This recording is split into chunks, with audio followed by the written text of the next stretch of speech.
In front of me is Honor 200 Smart, and today I would like to show you how you can operate vibration options.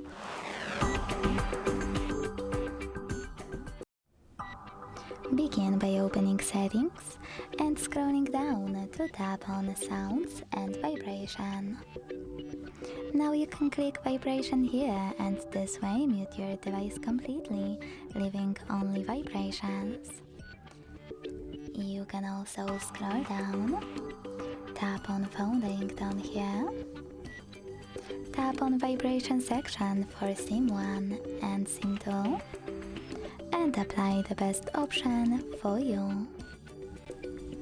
You can disable vibrations by hitting None, pick one of those vibration patterns, or select Standard option. Then go back, click on Notification Tone and tap on Vibration section at the top to do exactly the same, but this time for your notifications.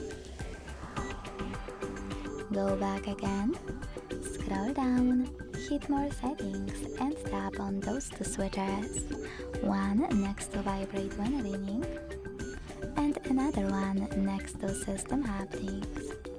Thanks to this one, you can enable or disable haptic feedback for key system events and interactions. Thanks so much for watching. If you enjoyed this video, leave a like, comment and subscribe. Bye!